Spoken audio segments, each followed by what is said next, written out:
es la recolección de los datos, pero nosotros vamos a suponer que eso ustedes ya lo vieron o ya manejan, o cómo obtener datos tanto a través de una API, ya saben lo que es una API, como a través de una base de datos a la cual tengan acceso. Hay otras formas que puede ser a través de las cuales leyen, bueno, puede ser un CSV, hoy vamos a ver algo si llegamos de descargar bases desde Kaggle.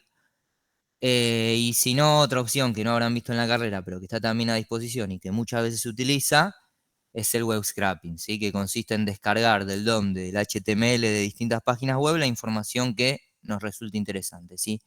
Entonces, una vez superada la etapa de la recolección de los datos, pasamos a lo que sería un segundo momento, que es la limpieza de los datos y luego la transformación de los datos para el posterior análisis.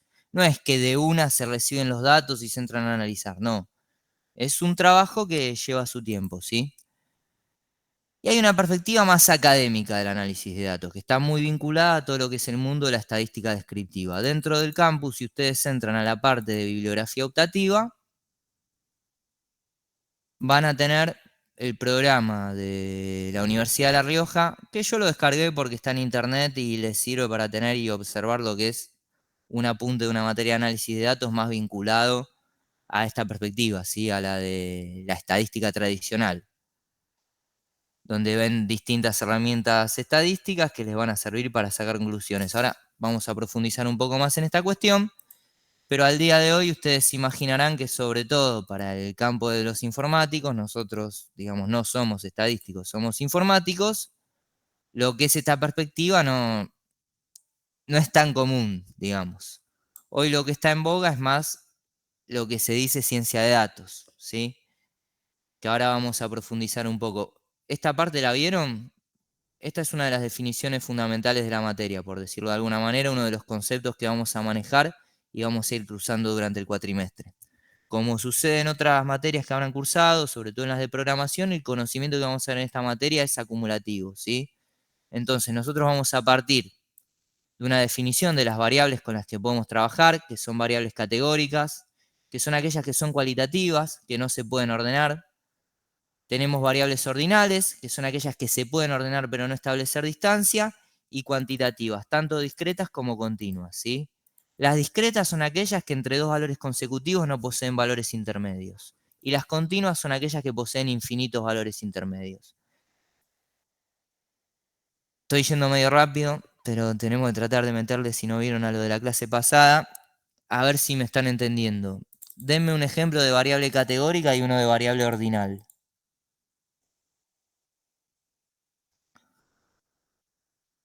Categórica puede ser colores, por ejemplo. Sí, bien Mariano. Y ordinal, si no mal recuerdo, había dado un ejemplo, Patricio, de la satisfacción de un cliente, que puede ser alta, baja, media. Perfecto. Entonces ustedes esto lo vieron con Patricio, esta primera parte. Sí, sí. Bien, perfecto. Y profundizaron, a mí me interesa mucho en definiciones de data mining, de big data, eso lo fueron viendo también. Sí, la realidad es que fue un poco que fue leyendo la diapositiva, ¿no? A mí me Bueno, pareció que no explicó tanto en profundidad, por lo menos. bueno, bien, entonces repasemos un poco. Estas diapositivas las armé yo, así que cualquier duda, cualquier pregunta que tengan, cualquier cosa que haya quedado colgada, no hay problema.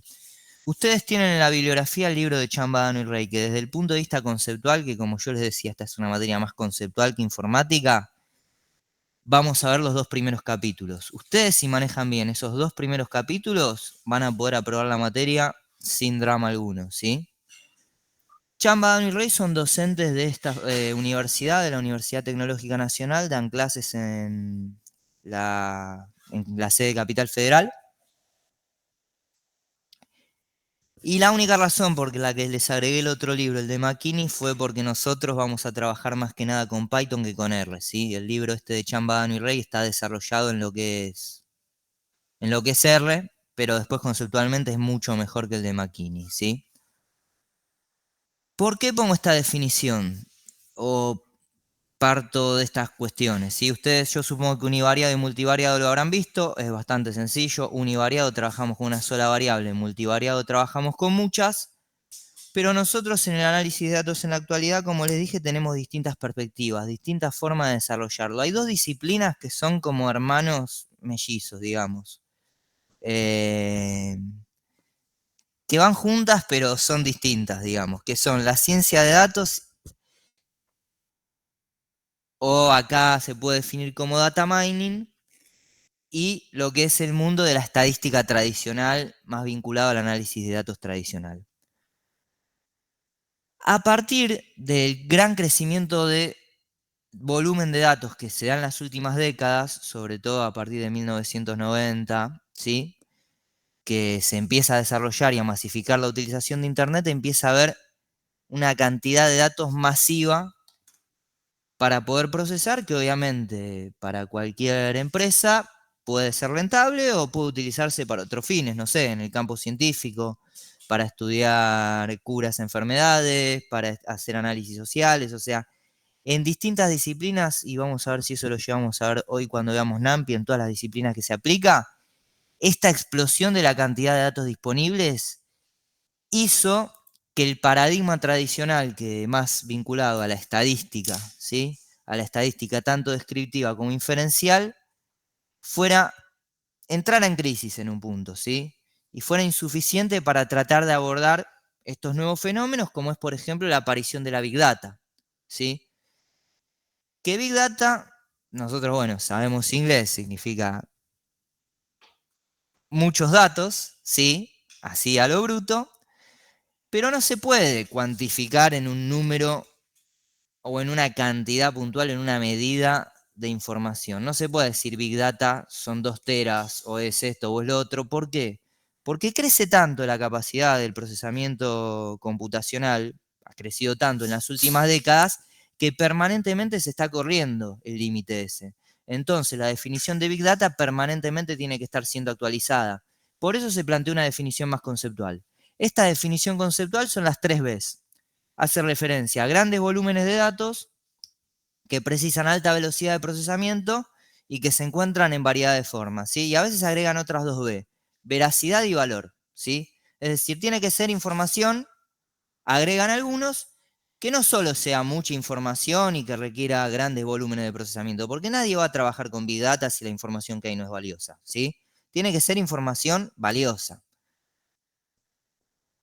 Esta es una definición más general de Big Data.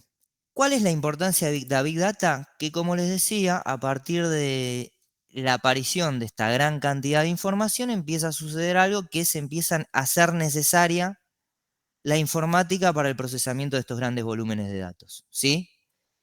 Y el paradigma tradicional más vinculado a la estadística de lo que sucedía desde el 3000 a.C., que los egipcios hicieron el primer censo, hasta hace 40, 50 años, que se hacía todo todavía a mano, se hacían todas las cuentas con un papel y una hoja y una lapicera, tuvo que cambiar y empezar a hacerse, o no necesariamente cambiar, porque lo que se empieza a hacer es retomar lo que es la definición acá de data mining, que yo les dejé en algún lado, que no es algo novedoso, es del siglo XIX. Acá, ¿sí? Fíjense, empieza en el siglo XIX lo que es el data mining, la minería de datos, se empieza a masificar más lo que es la perspectiva de la minería de datos, ¿sí? Que utiliza estas herramientas. Utiliza R, utiliza SQL, Python, Pandas, NumPy. Vamos a tratar de meter Pandas y NumPy en la clase de hoy.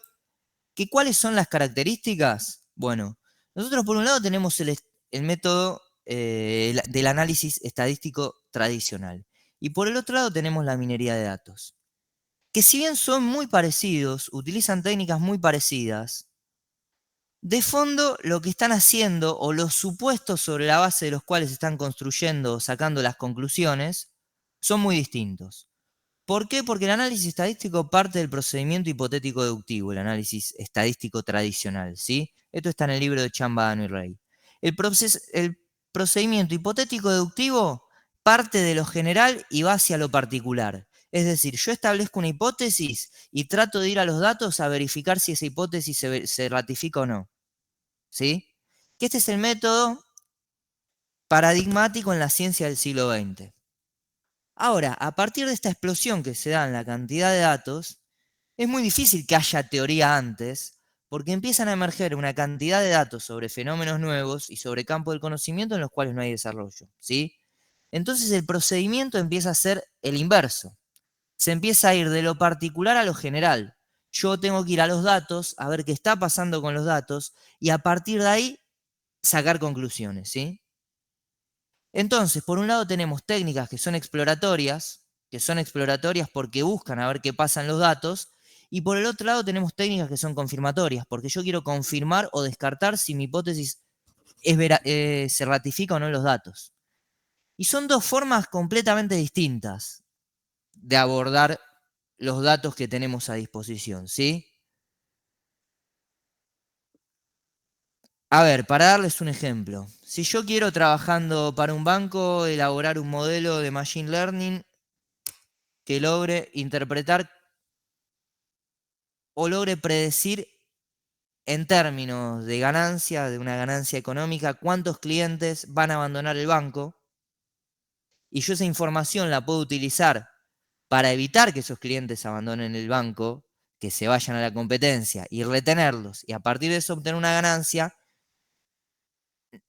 no vamos a estar buscando llegar a una verdad científica, ¿sí? ¿Se entiende? Lo que vamos a estar buscando es generar rentabilidad de alguna manera. Entonces nosotros podemos soportar el error, en tanto y en cuanto el error siga siendo rentable, ¿sí? A nosotros no nos importa si las conclusiones que saca nuestro modelo fallan en un 20% de los casos, por ejemplo. No sé, si el 10% de esos clientes que predice mi modelo yo con un costo de 5.000 pesos los puedo retener y evitar perder 80.000 pesos al mes, hago la cuenta, hago la proyección de cuánto tengo que gastar en base a las conclusiones que sacó ese modelo, y si son rentables no me importa la tasa que tenga de rechazo eso, en tanto y en cuanto sea rentable, ¿sí? Lo que me importa es la rentabilidad. Entonces, eh, esto es muy distinto al conocimiento científico. El conocimiento científico busca sacar conclusiones que sean verdaderas, que sean válidas y que soporten, que no sean falsables, ¿sí? Las conclusiones que van a sacar los modelos de aprendizaje automático van a tener que convivir con el error. Esto está planteado en esta definición de la Filmina 10 de Chambadano y Rey, ¿sí? Nosotros estamos ante un nuevo escenario en el cual nos importa el qué sucede que el porqué de las cosas, ¿sí? No nos importa profundizar en los motivos últimos, en las razones últimas por las que algo sucede. Si nosotros logramos elaborar un modelo en el cual vemos que nos sirve para evitar que clientes abandonen el banco, no es una verdad científica lo que predice ese modelo.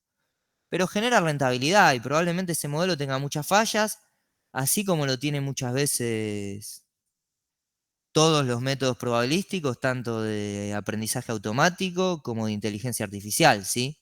Mientras que la ciencia tradicional no tolera el error, no de la manera que lo hace la ciencia de datos, ¿sí?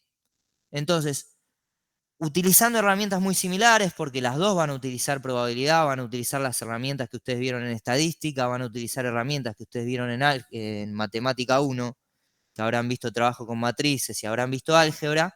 Utilizando esas herramientas, una va a buscar una cosa y otra va a tener otro objetivo completamente distinto. Entonces, aunque sean muy parecidas, ¿sí?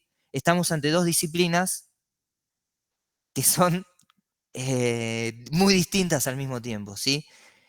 Una va a trabajar sin supuestos iniciales y la otra con supuestos iniciales. Por ejemplo, si yo quiero entrenar un modelo de análisis estadístico que sea interpretable y aplicar una regresión lineal, voy a tener que testear si la distribución con la que estoy trabajando es normal, voy a tener que testear homocedasticidad, voy a tener que hacer distintas pruebas y aprobar distintas pruebas para después sacar conclusiones sobre la base de la regresión que voy a estar llevando adelante. Bueno, obviamente voy a tener que buscar que la relación que se establece entre las variables sea lineal. Esto lo vamos a ver más en profundidad más adelante, ¿eh? Sí, quédense tranquilos que estoy adelantando algunos conceptos que vamos a ver más adelante, pero el análisis estadístico tradicional trabaja con supuestos iniciales. Mientras que la ciencia de datos actual, el machine learning, la inteligencia artificial, trata de evadir lo más posible los supuestos iniciales. Es más, si no los hay, mejor. Si nosotros trabajamos hoy con modelos de árboles de decisión, con redes neuronales, ni las redes neuronales ni los árboles de decisión me van a pedir comprobar ninguna distribución, me van a pedir hacer ningún test de hipótesis, perdón, de hipótesis no, ningún test de ningún tipo para validar ningún supuesto. ¿Sí? Voy a ir a los datos, voy a aplicar el modelo y me va a dar algo. Y voy a poder mejorar ese modelo, pero ese modelo, como dicen acá Chambadano y Rey, va a aceptar el desorden natural del mundo. Va a aceptar que va a haber un error. Va a aceptar que entre los clientes que mi modelo predice que van a abandonar el banco, probablemente haya muchos que en realidad no lo iban a hacer. Pero no importa, porque si es rentable, se puede asumir un error, ¿sí? Se puede asumir. Si acierta 10 y erra 70, pero a mí las cuentas me dan que reteniendo a 10 se gana más plata que errándole a 70, el modelo va a funcionar igual y el modelo no está aspirando a una verdad científica, ¿sí? Entonces, la herramienta que hace esto es la minería de datos, ¿bien? Que la minería de datos, como trabaja con Big Data y cuanto más data disponible tenga, mejor va a funcionar, va a hacer que los recursos informáticos sean indispensables, ¿sí? Mientras que la estadística tradicional, como bien sabemos, existió durante muchas décadas, muchos siglos, milenios incluso, sin que existiera la informática, ¿sí? Entonces, eh, no es que son obligatorios. No es que es obligatoria su utilización, ¿sí? ¿Se entiende esta primera cuestión? No sé si hay alguien que haya quedado afuera. Si ustedes tienen algún grupo de WhatsApp o algo para comunicarse. Ahí dice Joaquín Domínguez. Eh, para la próxima clase voy a tratar de mandar directamente el Meet si Discord no me está funcionando bien en esta máquina, ¿sí? ¿Cómo venimos hasta acá? ¿Se entiende o quieren preguntar algo? No, no, todo bien. Bueno, entonces, hay dos definiciones más básicas, ¿sí? Que estas son muy importantes. Y hay otra cuestión que es la de tipo de variables y formas de análisis de variables según la cantidad de variables a tener en cuenta, o la clasificación, mejor dicho. Estas dos son más introductorias. Acá tenemos una cuestión que va más a fondo, de lo que es la minería de datos y lo que es el análisis de datos tradicional, ¿sí? Yo acá les dejé un video que es de Midu, que a mí me interesa mostrarlo en general porque acá se ve cómo está vinculada la explosión que tenemos en esta PPT con la evolución de la utilización de distintos lenguajes, ¿sí? Fíjense cómo 2005 estamos. Miren cómo empieza a crecer Python, ¿sí? Y ahora va a aparecer R, que es el otro lenguaje de análisis de datos. Fíjense, acá aparece R, año 2015, ¿bien? R es el lenguaje que antes se utilizaba y se sigue utilizando mucho para el análisis de datos, pero Python lo pasó por encima porque se adaptó muy bien a todo lo que fue la explosión de la inteligencia artificial, las redes neuronales, ¿sí? Pero fíjense cómo la evolución de esta gran cantidad de datos trae aparejado un crecimiento muy grande en la popularidad de Python, ¿bien? Entonces, nosotros partimos de estos conceptos más generales y partimos de dos conceptos estadísticos que supongo que no los vieron en estadística, por eso los desarrollo acá, que son la ley de los grandes números. Que la ley de los grandes números, ¿qué nos dice? Nos dice, y esto es muy importante en el análisis de datos, ¿por qué? El análisis de datos en general, cuanto más información trabajemos, va a ser mejor, ¿sí? Aunque no es solo la información lo importante, o la cantidad de información. Más información va a ser mejor. ¿Hay formas de realizar muestras que con menos información yo supere mucha información? Sí, la hay. Ahora, partamos de una definición básica, que es la de la ley de los grandes números. La frecuencia relativa de un evento tiende a converger hacia su probabilidad teórica a medida que aumenta el número de ensayos. ¿Quién me puede traducir esto un poco más al castellano, un lenguaje un poco más bajado a tierra? A ver qué se entiende de esto, qué entienden.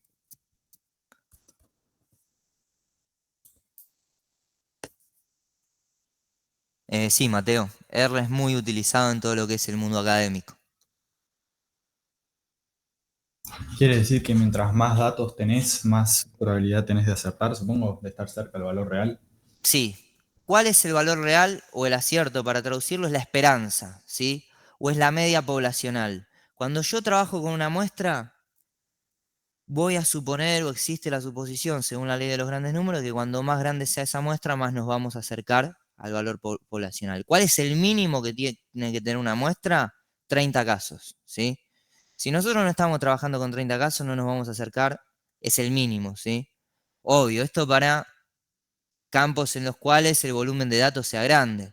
Después, si estás trabajando en un campo que tiene la característica donde estás trabajando en una población de 20, y sí, es otra cosa, y sí. Ahora, en general, lo que sucede en el mundo del análisis de datos actual, eh, la ley de los grandes números dice, o es una definición medio de consenso, 30 casos es el mínimo. Y esto es importante porque muchas veces existe un razonamiento medio popular de no, yo conozco tal que hizo. Un caso nunca verifica nada, ¿sí? Un caso puede ser un valor extremo, puede ser un outlier, lo vamos a ver ahora, también es un concepto que vamos a ver durante la cursada. Nunca podemos sacar conclusiones en base a casos aislados. Si queremos sacar conclusiones sobre fenómenos masivos, mayoritarios, tenemos que trabajar con muestras que sean representativas, ¿sí? Por eso es importante la ley de los grandes números. Y en segundo lugar, el teorema central del límite, ¿sí? Que el teorema central del límite lo que nos dice es que cuando obtengamos medias de distintas muestras, y ahora en un ratito la idea es que hagan un ejercicio con esto, esas muestras, o las medias, mejor dicho, que vamos a obtener de una variable cualquiera de esas muestras, van a tender a una distribución normal. Si ustedes la recuerdan, la distribución normal es la campana de Gauss a medida que el tamaño de la muestra aumenta, ¿sí? Esto siempre que la varianza poblacional sea finita, que es la mayoría de los casos. Creo que en tormentas, por ejemplo, sucede que la varianza poblacional no es finita, y también sucede en las recaudaciones de las películas, ¿sí? Que son ejemplos donde esto no se ratifica. Pero en general, en la gran mayoría de los campos del conocimiento, esta ley, este teorema, no, esta ley va a aplicar, ¿sí? Bueno, esto es un breve repaso rápido de lo que fue la primera clase. Dudas, preguntas, algo que les haya quedado. La idea es a partir de acá avanzar hacia lo que va a ser la clase de hoy, así nos ponemos al día.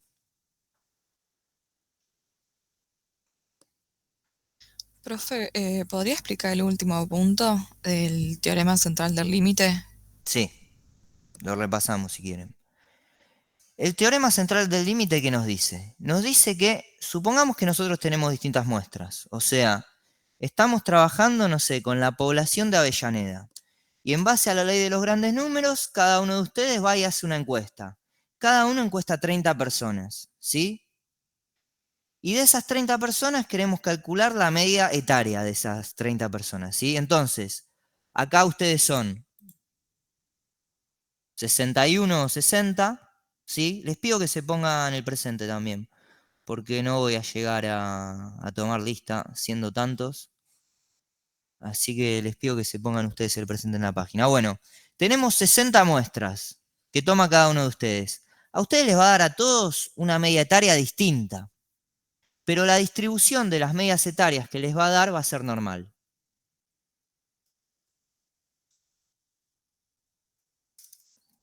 Eso dice el teorema central del límite. O sea, a ustedes les va a dar a todos una media etaria distinta. A algunos les dará, no sé, por acá, 20 años. A la mayoría les dará alrededor de 40 años, por acá, a la mayoría de ustedes.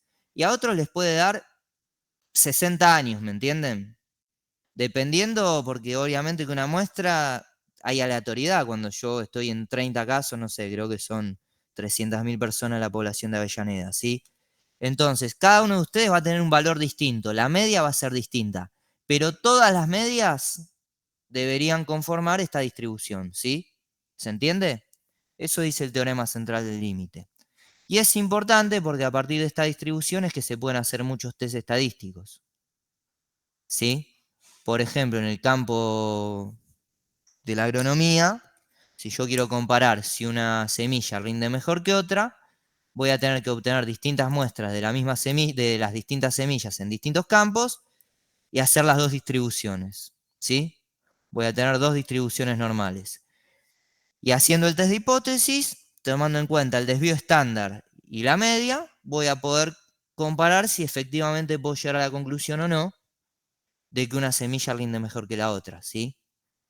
¿Por qué? Porque voy a utilizar las características que tienen los parámetros de esta distribución, de la distribución normal. ¿Bien? ¿Se entendió? Sí, ahí lo entendí mejor. Gracias.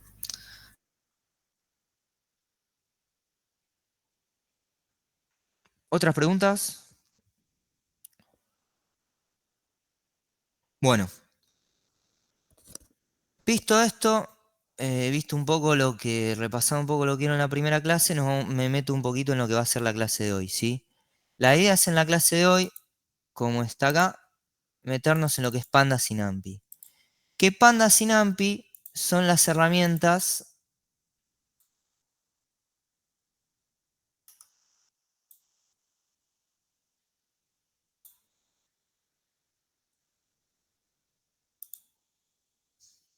o las librerías o las tecnologías que han hecho que el gran crecimiento de Python sea posible en el mundo del análisis de datos, de la inteligencia artificial, ¿sí?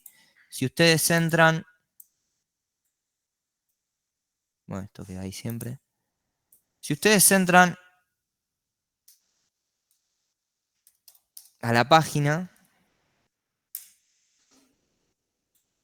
de NumPy, van a ver que NumPy les va a mostrar en todos los campos que es utilizado. Computación cuántica, computación estadística, procesamiento de señales, procesamiento de imágenes, grafos, astronomía, psicología cognitiva, arquitectura, ingeniería, geografía, bueno. A partir de NumPy se sientan las bases para el gran desarrollo de Python y la gran expansión que hubo en los últimos 15 años. ¿Qué es NumPy? Es una librería que significa Numerical Python, es decir, es la librería que hace que Python pueda optimizar todo lo que es su trabajo con grandes volúmenes de datos numéricos, ¿sí? ¿Cuáles son las características generales? Es una librería desarrollada en C, NumPy. Ustedes saben que Python se puede ensamblar con otros lenguajes y justamente utilizando C, que es un lenguaje de bajo nivel, a diferencia de Python, que es un lenguaje de alto nivel, es un lenguaje que se veía antes en la carrera bastante más complicado que lo que ven ahora en el primer cuatrimestre, que al ser de bajo nivel en relación a lo que es Pandas, ¿no? Obviamente hay muchos lenguajes de menor nivel que C, nos va a permitir optimizar tareas en cuanto al trabajo con la memoria de la máquina y optimizar procesos, ¿sí? Y a partir de la utilización de C fue que NumPy permitió optimizar todo lo que son los procedimientos o los procesamientos de operaciones matemáticas en Python o algebraicas, que llevaron a que hoy Python sea el lenguaje, como les dije ya varias veces en la clase de hoy, de moda en lo que es el mundo de la inteligencia artificial. Ustedes supongan que la inteligencia artificial como ChatGPT, como Gemini, son modelos de redes neuronales entrenados con una cantidad de información que no podemos ni imaginarnos, ¿sí? O sea, están entrenados con volúmenes de datos eh, gigantescos, con una gran cantidad de parámetros, ¿sí? Para que eso funcione bien es necesario un gran volumen de información, ¿sí? Y para eso, obviamente, es necesario, para que esos modelos funcionen, es necesario que haya herramientas que estén optimizadas a un altísimo nivel, ¿sí? Bueno, esa herramienta, la herramienta que permitió eso es NumPy, ¿sí?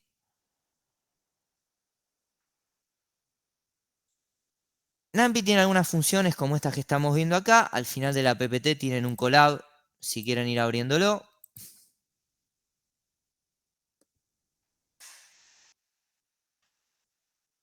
Un collab.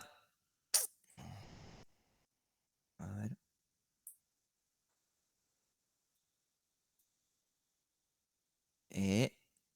Acá. Drive. El Colab, Google Colab es una forma que yo les recomiendo que es bastante cómoda para trabajar en todo lo que es análisis de datos. Si ustedes quieren seguir trabajando o utilizar Visual Studio igualmente, no hay problema. Yo durante este cuatrimestre les recomiendo utilizar esta herramienta, ¿sí? ¿Por qué les recomiendo utilizar esta herramienta? Porque les va a permitir utilizarla en cualquier lugar donde ustedes tengan acceso a su mail, con un rendimiento óptimo, relativamente bueno, si no es el mejor. Y van a tener acceso desde todos lados, ¿sí? Acá no vamos a necesitar levantar páginas web, ni vamos a levantar, ustedes saben que Visual Studio Code es un editor especialmente desarrollado para eso, sino que con procesar datos y sacar conclusiones generales nos va a alcanzar y sobrar, ¿sí? Y tampoco les voy a pasar Big Data, no vamos a tener mucho laburo con Big Data, porque justamente no tenemos los recursos a disposición, ¿sí? Pero ustedes acá entran al archivo, guardar una copia en Drive y van a poder trabajar en su Drive, hacerle todas las modificaciones que ustedes quieran a este código que yo les estoy pasando. No voy a codear en clase porque en general vamos a tener poquito tiempo, sino que las clases van a ser más conceptuales. La idea es que el código lo vean ustedes por su cuenta. Esta ya es una clase avanzada del último cuatrimestre. Así que yo les iré pasando el código, les iré pasando las PPTs y a quien le interese, quienes tengan tiempo, entiendo que también están con muchas otras materias, programación 4, no sé si están con la práctica profesional, tendrán mucho laburo en las otras materias, si los entiendo. La idea es que con media horita por semana esta materia deberían poder llevarla bien, ¿sí? A partir de esta clase, que es la clase 2, bueno, ustedes están arrancando hoy conmigo, también van a llevar una ejercitación. Pero bueno, yo les recomiendo estas primeras clases laburar en Colab. Ustedes, obviamente, después pueden decidir por su cuenta, ¿sí? Pero bueno, acá tenemos el Colab, todos lo pudieron abrir. Sí, sí. Sí, sí, sin Perfecto. problema. Donde la idea es repasar un poco NumPy. Fíjense, en este primer cuadro de código estamos haciendo una comparación del rendimiento de las listas de Python y un array de NumPy para hacer esta operación, ¿sí? Que es elevar al cuadrado cada uno de los elementos que contiene la lista. La lista, primero creo una lista con 1.000.000 de elementos, utilizo un cronómetro, este no es el mejor cronómetro, pero igualmente más o menos nos va a dar resultados. Y fíjense, primero que la sintaxis es mucho más accesible la de NumPy. Pongo array elevado al cuadrado y listo. Yo sé que ustedes a esta altura ya manejan comprensión de listas y seguramente puedan interpretar esto sin problema alguno, pero fíjense lo que nos simplifica NumPy la sintaxis, ¿sí? Es decir, tiene muchas ventajas. No solo optimiza procedimientos, sino que tiene una sintaxis más accesible incluso que la de Python, que utilizando listas yo debería hacer esto, mientras que con un array sencillamente lo elevo al cuadrado, ¿sí? Acá tengo que decirle que x al cuadrado, pero tengo que hacer un bucle for para toda la lista, ¿sí? Y fíjense en términos de tiempo lo que está sucediendo. Bueno, yo voy haciendo distintas pruebas, ¿sí? Esto lo debería poner arriba, si no...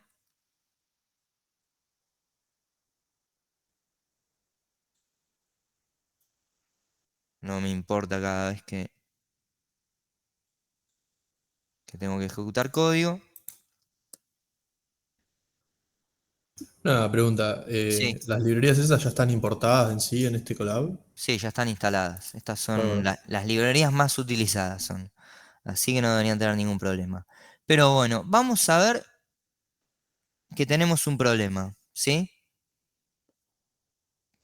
Que tiene que ver con lo que vimos antes de la ley de los grandes números. Cada ejercicio que hago, fíjense, bueno, está medio lento esto. Acá, por ejemplo, la diferencia relativa me dio 78. Si vuelvo a ejecutar esto, la diferencia relativa da 52. Vuelvo a ejecutar esto. La diferencia relativa, bueno, ahora volvió a dar 52. Casualmente. Puede suceder, no es común. Ahora da 49. Todo el tiempo me da valores distintos, ¿sí? Esto tiene que ver con lo que vimos antes, con la ley de los grandes números. Yo no puedo sacar una conclusión de cuál es la diferencia relativa entre el rendimiento de NumPy y las listas solamente en base a un caso, ¿sí? Por eso yo acá les dejé un pequeño ejercicio para que hagan ahora. En 5 repasamos un poco más la PPT y les voy a dejar que lo resuelvan para que ustedes prueben, utilizando la ley de los grandes números, aplicando la ley de los grandes números, cuál es la diferencia relativa entre Python y NumPy, ¿sí? Bueno, continúo con algunas cuestiones de NumPy que lo dejé medio colgado, más teóricas. Fíjense, tenemos algunas funciones, ¿sí? Podemos trabajar con arrays de ceros, con arrays de unos. Acá array y lista no es lo mismo, no es como en JavaScript, sí, que ustedes decían array y lista eran sinónimos. Pueden ser sinónimos cuando laburan en el campo de la programación, del desarrollo, digamos, full stack. Ahora, en el análisis de datos, como estamos viendo acá, un array y una lista son dos cosas muy distintas. Un array NumPy, puntualmente. Entonces, a veces en Python, cuando se trabaja en este campo, no es lo mismo decir una cosa que decir la otra. NumPy tiene funciones propias, obviamente, como las distintas librerías, pero tiene una ventaja particular que es la clase NumPy NDArray, ¿sí? Esta es la clase que le permite a Python y que le permite a NumPy superar tan ampliamente a otros lenguajes de programación. Porque es la base de todas las operaciones que nosotros estábamos viendo antes que estaban acá, ¿sí? ¿Qué hace la clase NumPy NDArray? Bueno, a diferencia de las listas, una vez instanciado un objeto tiene un tamaño fijo. Esto va a hacer que no necesite reservar espacio de más en memoria. Yo no voy a necesitar espacio excesivo en memoria. Y al mismo tiempo tiene una segunda característica, que es que va a requerir que todos los elementos que contiene o que contenga, acá puse matriz, pero no necesariamente es una matriz, puede ser un vector, sean del mismo tamaño. ¿Sí? Es decir, del mismo tipo, perdón. Y por lo tanto del mismo tamaño. O son todos enteros o son todos flotantes, ¿sí? Imagínense también y tengan en cuenta que esta es una librería dedicada al trabajo con números, a operaciones matemáticas o algebraicas, por lo que en general acá vamos a trabajar con flotantes o con enteros. En caso de que no querramos hacer eso, vamos a poder tener vectores de objetos, que obviamente al ocupar más espacio en memoria no van a ser tan optimizados, ¿sí? Pero esto nos va a facilitar operaciones matemáticas con grandes volúmenes de datos, que es lo que estamos haciendo acá en este ejemplo que tienen en el Colab, ¿sí? Y por este motivo es que supera los demás paquetes, ¿sí? Una vez que se instancia va a tener determinados atributos, como el número de dimensiones, el shape, es decir, la cantidad de elementos en cada dimensión, el tipo de datos que contiene, la cantidad total de elementos, bueno, la transpuesta, el buffer, que esto es importante porque es la dirección en memoria.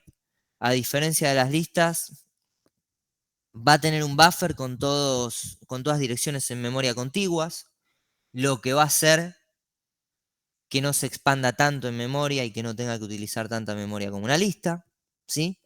Entonces, todas estas ventajas, tanto en la utilización de memoria,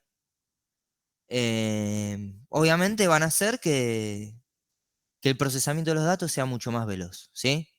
Para eso también tiene algunos métodos, en caso de que necesitemos hacer operaciones, tanto del tipo matemático, algebraico, estadístico, como también en caso de que necesitemos alterar de alguna forma el objeto con el que estamos trabajando.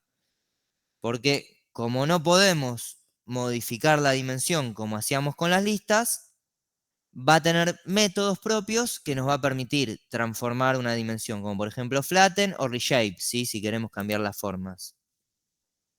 Casos de uso, bueno, los que les decía antes: Big Data, estadística avanzada, álgebra lineal, modelos de procesamiento del lenguaje natural, procesamiento de imágenes, todo lo que es inteligencia artificial, tanto para el lenguaje como para imágenes, todo utiliza esta librería, ¿sí? Los chinos, Google, ChatGPT, todos, ¿sí?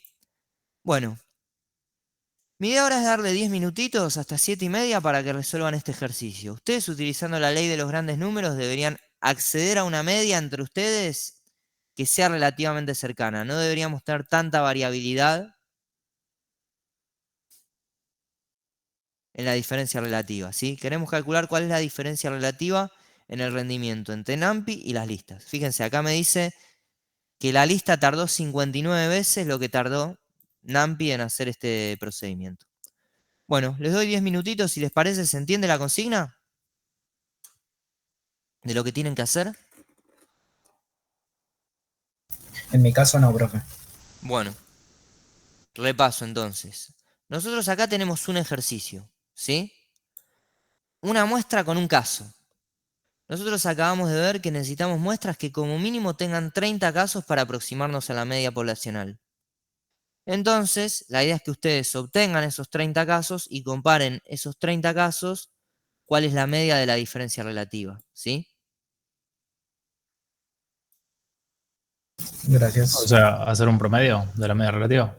Sí, De con 30. 30 casos. O sea, literalmente tomar 30 números y dividirlos por 30. Exactamente. Y cada Listo. uno de ustedes va a tener una muestra distinta. Si nosotros tomáramos todas las muestras de ustedes, se debería aplicar el teorema central del límite y deberíamos obtener una distribución normal. Les doy 10 minutitos para que avancen con eso. Me voy a servir agua y vengo. Profe, antes que se vaya, Sí, ¿puede compartir Joaquín. el collab? ¿Qué? Sí, ¿me puedes compartir el link del drive? Sí, obvio. Te Dale, comparto por acá. gracias.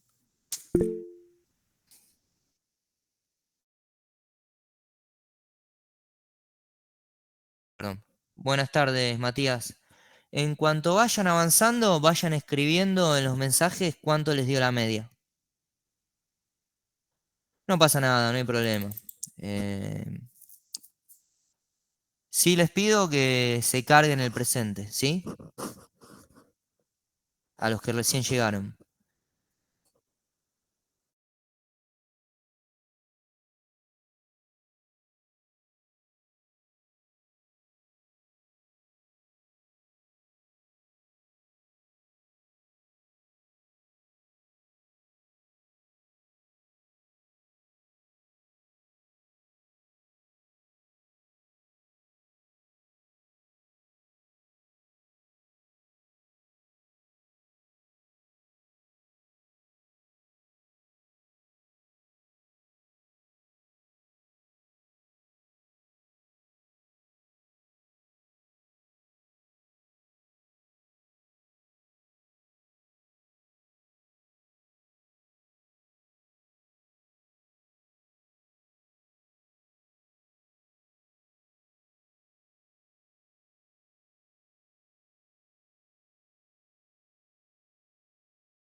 Bien, Mariano.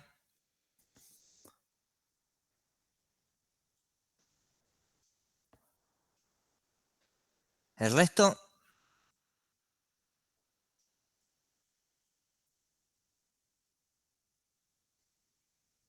Ahí hice los 30 casos, ahí saco el promedio. bien, Facundo. Profe, Sí, le soy sincero, no estoy entendiendo nada. No sé qué es el collab, qué es esto. Si puede ok, explicarlo, estoy en bien, cero. dale. Colab es, a ver, es una forma de programar mediante Jupyter Notebook en la nube, ¿sí? Que Sí, está orientada a lo que es todo el trabajo en análisis de datos, ¿sí?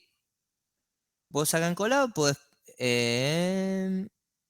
trabajar tanto en lo que es Python como R como Julia, que son lenguajes de análisis de datos. A ver si acá en configuración estaba. Mm, Bueno, acá no estaba. Bueno, en alguno de estos lugares siempre me olvido dónde. Bueno, a ver los recursos. Me permite acceder a los recursos, ver cuánta memoria estoy utilizando, con cuánta RAM estoy trabajando. Pero es básicamente una máquina virtual, una máquina que nos está ofreciendo la posibilidad de analizar datos con un rendimiento mínimamente óptimo para lo que es el análisis de datos, al cual podemos acceder desde cualquier lugar en el cual podamos abrir nuestro mail. Si yo estoy trabajando de manera local con una máquina que tiene 2 GB de RAM de hace 10 años, yo voy a acceder acá y va a funcionar bien igual porque la RAM que estoy corriendo no es la de mi máquina, sino que estoy trabajando en otro lado, ¿sí? Por eso yo les recomiendo que utilicen Colab, porque quizás mañana ustedes tienen que ir a su laburo, no sé, laburan en el estado y tienen una máquina que no la cambian hace 5 años, como pasa en la UTN, y bueno, seguramente con Colab van a poder trabajar mejor que...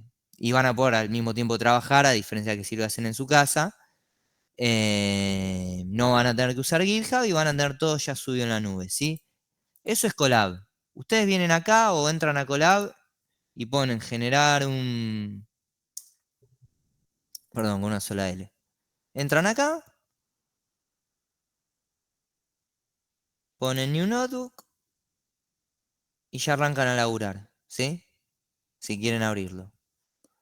Si quieren laburar en Visual Studio, pueden laburar en Visual Studio igual, pero el entorno no es un entorno desarrollado, como les decía, para el laburo en análisis de datos. Acá pueden editar algunos otros parámetros, pueden trabajar con Python, con R o con Julia, como les decía, y pueden tener distintos aceleradores por hardware. Si quieren tener los mejores, tienen que pagar. Obviamente yo les voy a decir, no pongan un peso, no pongan la tarjeta, nada. Con lo que tienen ya funciona, ¿sí? Bueno, acá la misma página te dice lo que es. ¿Sí? Te ofrece acceso gratuito a recursos computacionales, incluyendo GPUs y TPUs. Y está desarrollado para el laburo en Machine Learning, ciencia de datos y educativo, ¿sí? Vos accedes acá y vas a poder ejecutar código, ¿sí? Fíjate, yo acá lo que estoy en el marco de un Markdown es el código este, ¿sí? Que es un archivo que yo puedo diseñarlo, o sea, tiene un diseño, puedo imprimirlo, generar un PDF, etcétera, con los resultados, ¿sí? La idea es que en ese collab vos hagas la cantidad de pruebas necesarias para obtener una media mínimamente robusta, según la ley de los grandes números, de cuál es la diferencia relativa entre NumPy y listas de pandas a la hora de realizar este procedimiento, que es elevar al cuadrado un millón, un array o una lista con un millón de elementos. Y ahí a tus compañeros está bueno las diferencias que les fue dando entre 42 y 51. Bueno, acá hay algunos casos que son más outliers. 53 Mateo, 39 Lopi. Pero sí, en general da entre 30 y pico, ¿sí? Y a lo sumo 50 y pico, ¿sí? Y si agarramos todos estos números que ustedes me están pasando y armamos la distribución, yo les garantizo que vamos a tener esta distribución que está acá. O sea, vamos a tener unos pocos casos bajos, a ver, por acá que serían los de 30 y pico, por acá estarían los de 50 y pico, ¿sí? Y entre 30 y 40 estarían por acá, ¿sí? Esto es un gráfico de densidad. Esto significa que la media y la moda, la distribución normal tiene la característica de que la media y la moda son el mismo valor, ¿sí? Bueno, avancemos entonces. ¿Se entendió este ejercicio? ¿Qué conclusiones sacamos en base a este ejercicio? ¿Qué conclusiones sacarían ustedes?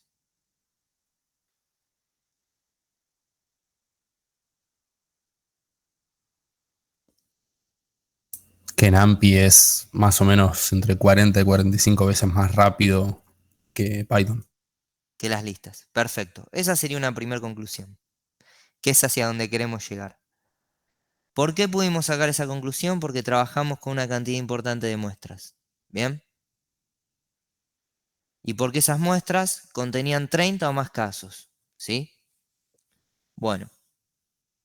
Entonces comprobamos que NumPy funciona mejor. Eso ya está comprobado y lo hicimos con técnicas estadísticas y análisis de datos. Ahora vamos a pasar a una segunda etapa, ¿sí? Que es, una vez que ya manejamos NumPy, acá en el Colab tienen bastante código para si ustedes quieren ir repasando. Por ejemplo, acá les dejé un ejemplo de cómo funcionan las imágenes. No sé si logran interpretar esto que les dejé acá, pero RGB funciona de esta manera. La inteligencia artificial orientada a imágenes funciona de esta manera. No está viendo las imágenes, no está memorizando nada. En realidad lo que está haciendo son cálculos matemáticos con matrices. ¿Qué son esas matrices que ustedes vieron en el primer cuatrimestre y ustedes dicen, ¿y para qué me sirve esto? Bueno, para trabajar con imágenes, si ustedes quieren trabajar con imágenes desde el punto de vista de predecir o de, no sé, diseñar, de predecir qué va a haber o dibujar o realizar todos los modelos que ustedes no me están saliendo las palabras correctamente, todos los modelos que ustedes vieron que generan imágenes, desde el de ChatGPT, todos los que fueron sacando en el último momento trabajan de esta manera, en el último tiempo, ¿sí? Fíjense, yo acá tengo 3 matrices. Esta matriz es el rojo. Esta sería una matriz de 25 píxeles, 5 por 5, o una imagen de 25 píxeles. La matriz sería de 5 filas y 5 columnas, ¿sí? Y tengo 2 de ceros, es decir, el verde no tengo nada y el azul tampoco. Entonces, fíjense la imagen que me genera. ¿Por qué están en negro estos cuadrados del medio? Porque no tiene ni rojo, ni verde, ni azul. Exacto, están en 0 en todos los valores. En cambio, las otras están en rojo. ¿Y por qué están en rojo? Porque tienen el valor solo- de rojo, el 1. Exactamente. ¿Qué pasaría si yo acá en vez de poner NP ceros pongo NP unos? Y pongo todos unos.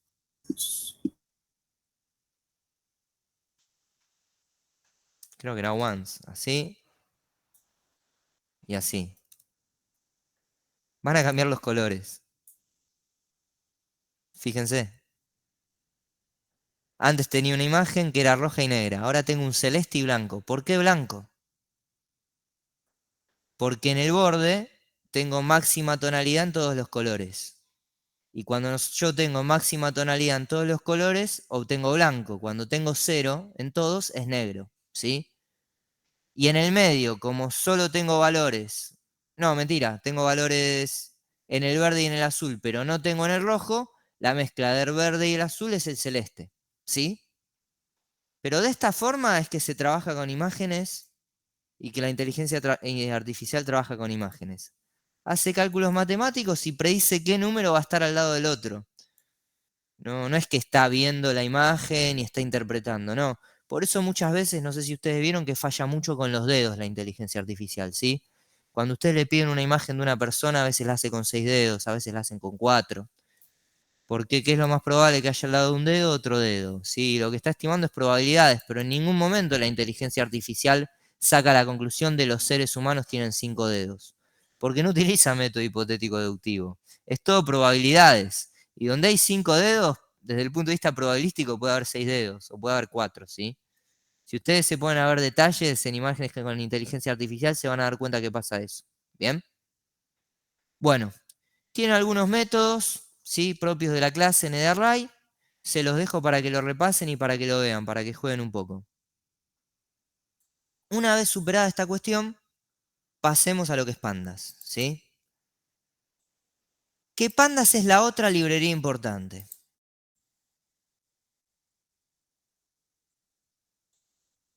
¿Por qué es la otra librería importante? Porque Pandas utiliza NumPy orientada a lo que es todo el trabajo en análisis de datos. No cualquier tipo de datos, sino datos estructurados. Las imágenes, el lenguaje no son datos estructurados, ¿sí?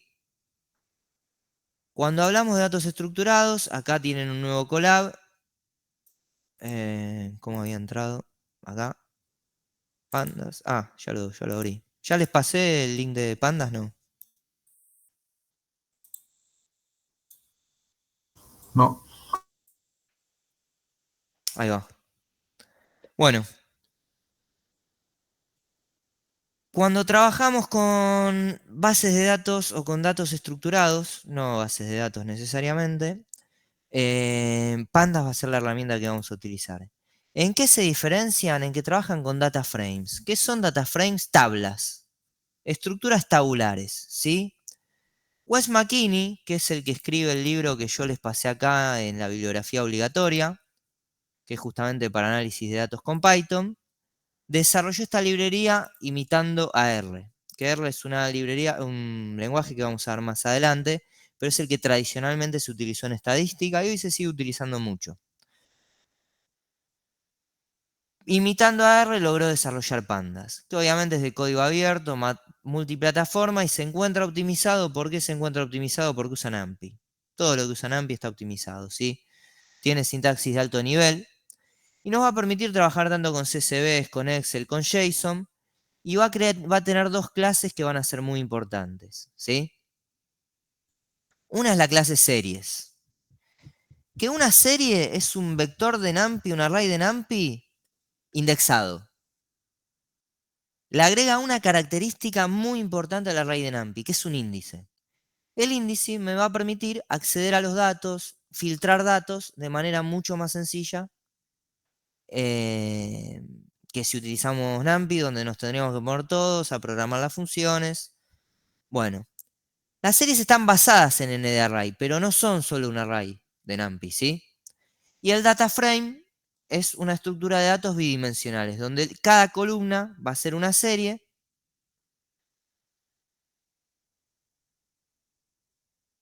Y puede ser tanto una tabla con filas y columnas, como también lo podemos utilizar para matrices, ¿sí?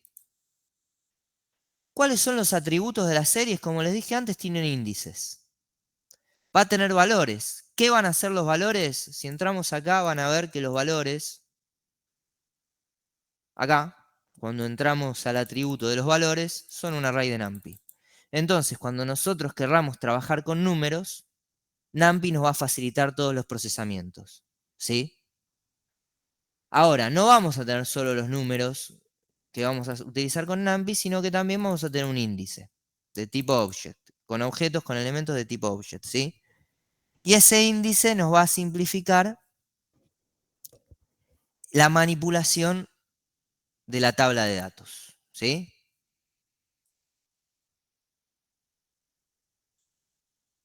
¿Cómo sería? Disculpe. Tenemos el índice, Sí, donde le ponemos los valores A, B, C, ¿no? sí. Y después lo transformamos en un objeto con el data type. O sea, estás diciendo qué tipo de dato es en realidad, ¿no? No sería exactamente como dijiste. ¿Cómo Vos, sería? por un lado tendrías los valores, que serían Sí. un array de NumPy, ¿sí? Sí. Los valores serían un array de NumPy común y corriente, como cualquier otro. Y a eso se le agrega otra dimensión que está atada, que va en paralelo al array de NumPy, que es el índice, ¿sí? Que el índice va a tener objetos. Va a ser un array de objetos.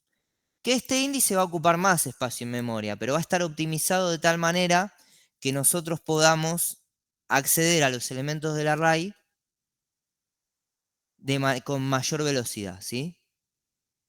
Ahora vamos a ver qué nos va a permitir esto, ¿sí? Ahora más adelante en un cachito les voy a mostrar algunos ejemplos de cómo utilizar los índices. Perfecto. ¿Es como una lista enlazada? Algo así, sí, algo así. Algo así. Perfecto, gracias. Es una lista enlazada, tiene algo enlazado, exactamente. Vamos por ahí. Entonces, tenemos dos elementos que están trabajando en paralelo, en pandas.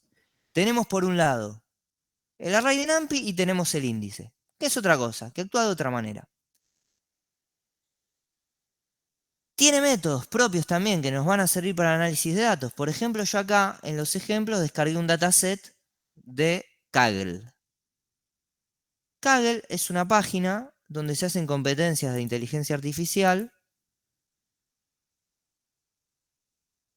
que si ustedes entran es muy conocida, es la más conocida del campo. Por ejemplo, tiene competiciones que son con premios, ¿sí? Donde hay gente, especialistas en el mundo de la ciencia de datos. Acá, por ejemplo, el que gane esta competencia se va a ganar $1.000.000, ¿sí? El que gane esta, 100.000, 100.000, 100.000, ¿sí? Tienen patrocinadores y son en general empresas que están buscando desarrollar modelos que les permitan generar predicciones que obviamente el día de mañana les resulten rentables, ¿sí? Entonces, Kaggle es famosa por este tipo de competencias, ¿sí? Fíjense, acá hay una de Stanford, que supongo que es la Universidad de Stanford. Supongo. Si ustedes entran van a tener el reglamento, acá con imágenes de aneurismas, ¿sí? Craneales, acá con clasificación binaria, creo que estos son imágenes. Hay un montón de competencias, si se fijan. Bueno, acá van a tener un montón de dataset también, esto gratuito, digamos, mucho de lo que está. Van a poder acceder a un montón de dataset, información, distintas cuestiones. Por ejemplo, acá quieren desarrollar un algoritmo que prediga la diabetes de tipo 1. Y al que desarrolle el mejor modelo, ustedes entran a la competición, van a tener un leaderboard. Bueno, parece que hay uno solo.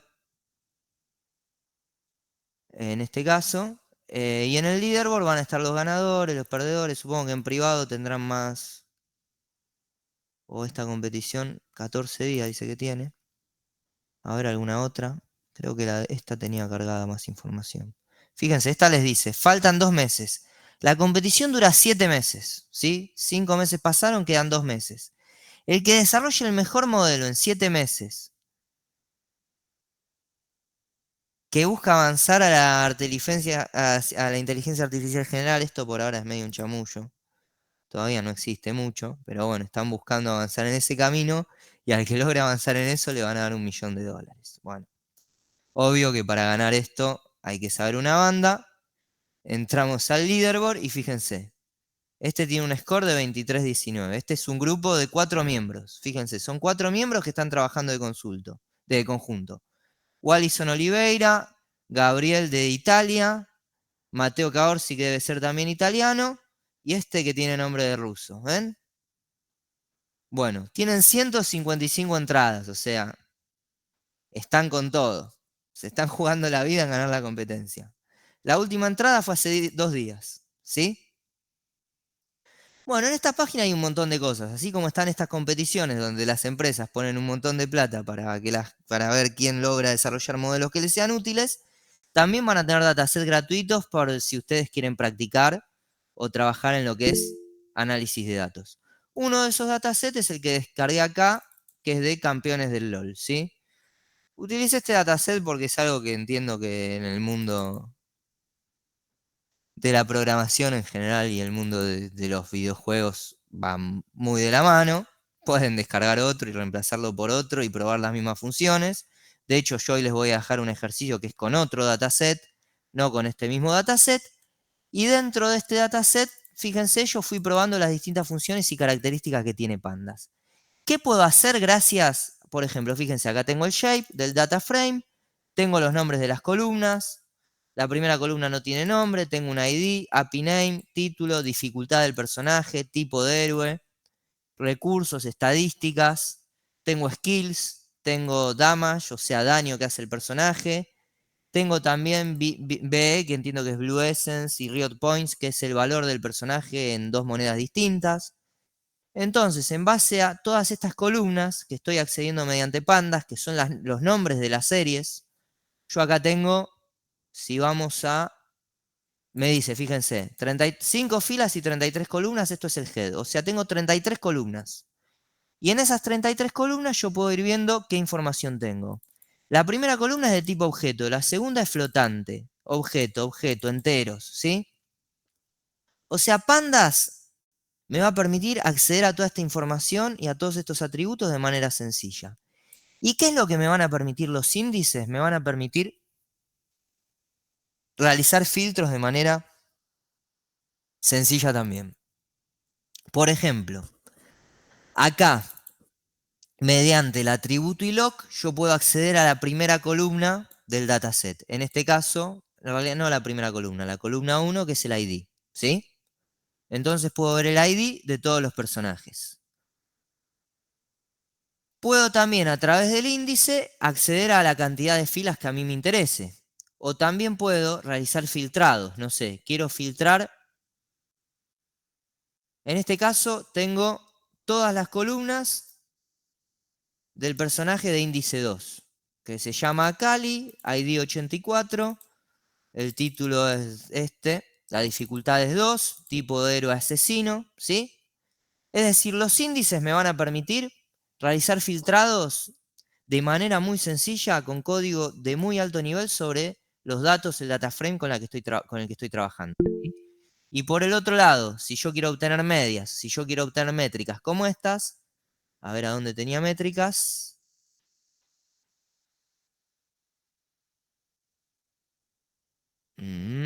Acá voy a utilizar el array de NumPy, ¿sí?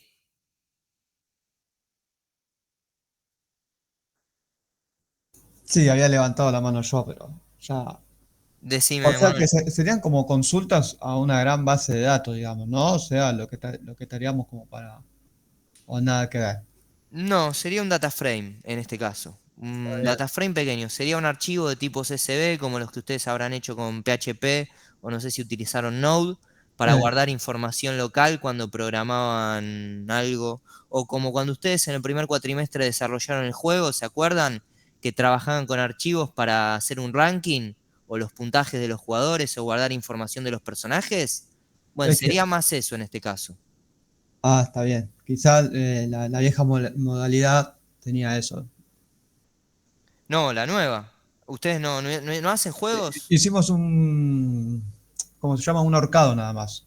Pero lo Ah, ok. guardamos todo en un JSON. Trabajamos directamente con el JSON. Bueno, imagínense que ese JSON Sí, puede ser los datos con los que ustedes están trabajando, en este caso con el data frame. perfecto. Acá son datos tabulares. Puede ser un JSON, puede ser un CSV, puede ser un TXT, puede ser cualquier tipo de archivo que me permite guardar filas y columnas, ¿sí? Acá en Pandas vamos a trabajar con filas y columnas. Cada fila va a ser un registro, cada columna va a ser una variable. ¿Sí? ¿Me siguen hasta ahí? Sí, sí, sí. Perfecto. Mucho más amigable de lo que estábamos viendo anterior. Bien, bien, buenísimo. Entonces, Pandas me va a permitir trabajar con tablas de datos. Como Excel. Imagínense que ustedes están trabajando en Excel, pero obviamente esto tiene muchas ventajas en relación a Excel, ¿sí? Pero sería algo parecido a un Excel. También podríamos abrir un Excel, por ejemplo. ¿Sí? En este caso es un Excel. ¿Podríamos descargar un gran data frame de una base de datos gigantesca? Sí, podríamos. Podríamos hacerlo. Nosotros no tenemos los recursos, por lo que no lo vamos a hacer, pero Pandas nos serviría para eso también, ¿sí? Bueno, entonces, ¿qué otras ventajas tiene Pandas? Por ejemplo, podría utilizar el Group By. ¿Se acuerdan del Group By? Supongo que ustedes lo vieron en SQL. Sí, sí. Mongo. Ok, Sí, en SQL lo mismo. Sí, dale, sí. claro, en los dos se puede Ambos, sí, sí, utilizar. sí. Tanto en Mongo como en SQL ustedes pueden trabajar con Group By, ¿sí? Sí. Que agrupan según una variable o según una variable categórica y obtienen valores según ese agrupamiento que están haciendo o los valores que a ustedes les interesen. ¿sí? No sé. Agrupan según en qué cuatrimestre están cursando la base de datos de alumnos de la UTN.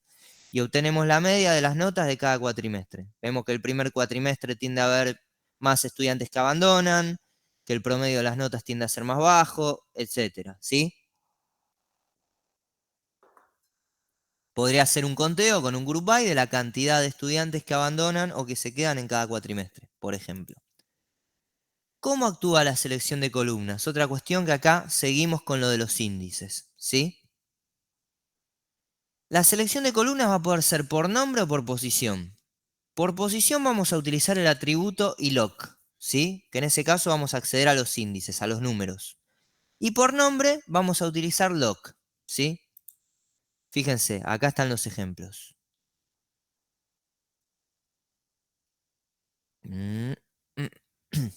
Acá iloc, por ejemplo, estamos accediendo. ¿Quién interpreta que estamos accediendo acá? Los índices entre el 1 y el 4. ¿Qué serían en este caso?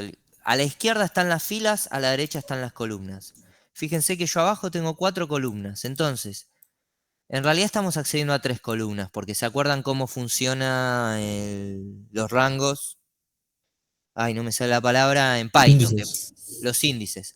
Python comienza a contar en 0 y termina en n-1, ¿se acuerdan? Eso lo habrán visto el primer cuatrimestre. Entonces, acá con los 2 puntos le estoy diciendo, quiero todas las filas, las primeras 3 columnas.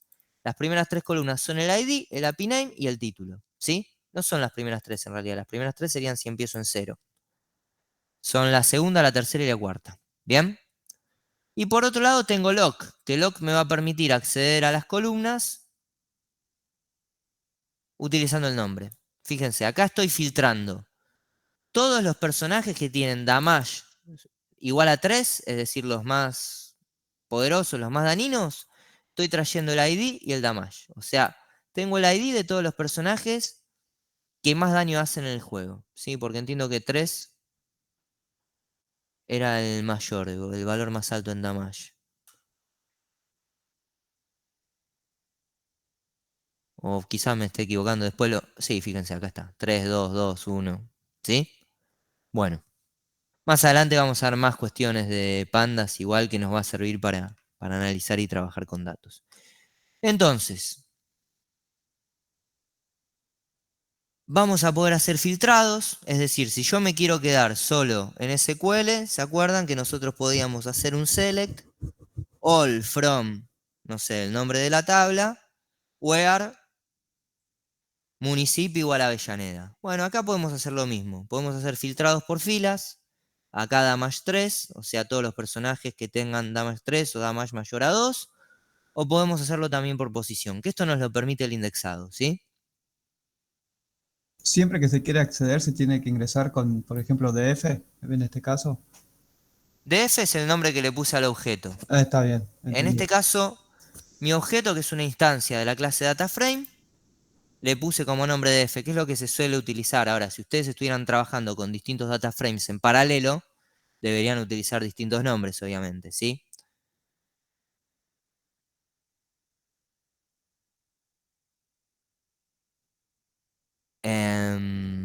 A ver. Acá cargo el DataFrame. Lo descargo de Kaggle. Acá estoy haciendo un print de la ruta. ¿Sí? Esto lo fui haciendo para descargarlo. Y acá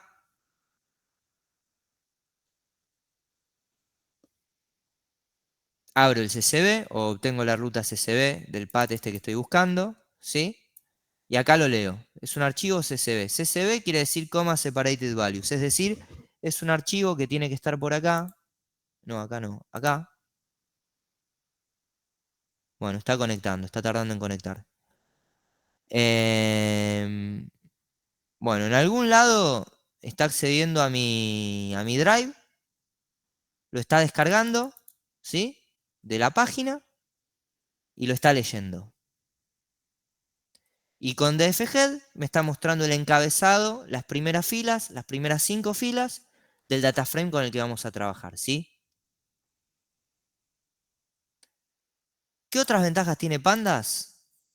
Nos va a permitir trabajar nosotros habíamos visto, NumPy nos permitía trabajar con números. Bueno, Pandas va a intentar optimizar también lo que es el trabajo con fechas y el trabajo con cadenas de texto, ¿sí? Nos va a permitir aplicar funciones como las que aplicaban en el primer cuatrimestre, lower, splice, upper, split, ¿sí? Para todo lo que es tablas que tengan variables que no necesariamente sean de tipo numéricos como sucedía con NumPy, ¿sí? Entonces va a tener esa ventaja también. Bueno, hasta acá serían los conceptos de la clase de hoy. Fui medio a las chapas, porque quise meter un poco de la primera y un poco de la segunda. Todas las dudas que tengan, no hay drama, yo me quedo, pueden hacer consultas o si quieren plantear. También les comento que tienen un ejercicio para seguir lo que es la clase 2, que está subido también en el campus, en lo que es la unidad 2, recursos informáticos básicos. Acá tienen un ejercicio que van a tener que descargar una base de microdatos de la encuesta permanente de hogares y empezar a aplicar pandas en esa base, ¿sí? En ese data frame. Investigar un poco cómo funciona, ir entendiéndolo, agarrarlo a la mano. Esto en 20 minutos lo hacen, ¿bien? Y la idea es justamente que ustedes vayan siguiendo los ejercicios de las clases y que les sirvan para el trabajo práctico final, ¿sí? Si ustedes van siguiendo estos ejercicios, los van a ayudar mucho, tanto en los parciales como en el trabajo práctico final. Después, obviamente, esto ya es un curso avanzado, ustedes manejarán su tiempo con su criterio. Entiendo que hay otras materias que serán prioritarias y bueno, irán viendo cómo pueden ir avanzando con los ejercicios. Yo les planteo que ustedes acá tienen una oportunidad. Si ustedes avanzan con esto y llevan esto al día, esta materia seguramente la van a aprobar sin mayores dificultades, ¿sí? Si no lo llevan al día, se les va a complicar un poco más, se les va a hacer más cuesta arriba. Bueno, ¿preguntas?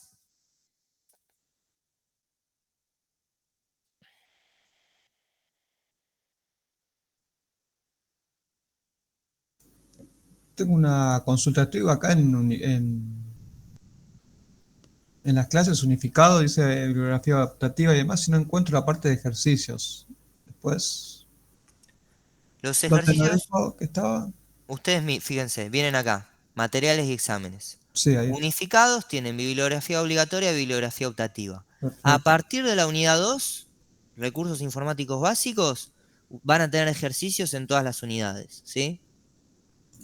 Listo. Ya Acá en la unidad 2 están los 2 PowerPoint que vimos hoy y los ejercicios que corresponden a esta clase. En la unidad 3 lo mismo, van a tener ejercicios de las 2 clases que involucran la unidad 3, ¿sí? Y así con todas las unidades que vamos a ir viendo para acá.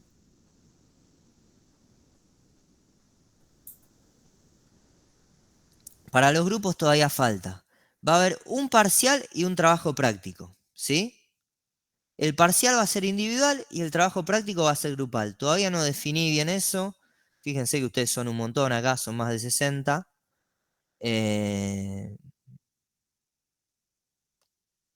Así que más adelante terminaré de definir esa cuestión. El cuatrimestre pasado eran grupos de A2. En este cuatrimestre se arman grupos de A2, vamos a tener una cantidad de trabajos, porque son trabajos que la idea es que haya cierta extensión, que escriban, que le pongan cierto volumen a... No, no van a ser de A11 tampoco, pero seguramente van a ser de más de A2, ¿sí? El parcial, el primero va a ser teórico y el segundo va a ser un trabajo práctico, muy parecido a... muy parecido no, van a tener un teórico y un práctico, como pónganle en programación 1 sacándole el práctico del primer parcial. Falta para los grupos, así que todavía no piensen en eso. Los 2 parciales son un parcial y un recuperatorio, ¿sí? Como ustedes saben, es obligatorio, según el funcionamiento de la carrera, que en todas las materias haya parciales y haya recuperatorios. Si surgen dudas, me pueden escribir tanto al mail como hacer consultas en el campus, ¿sí? Y en la medida que vaya teniendo tiempo, iré contestando. ¿Bien? Profe, teórico se refiere a que sería tipo un multiple choice de preguntas y respondemos o habría Sí. que hacer ejercicio. Ok, perfecto. No, ejercicios no habría en el primer parcial. Ejercicios tendrían sí para el segundo parcial.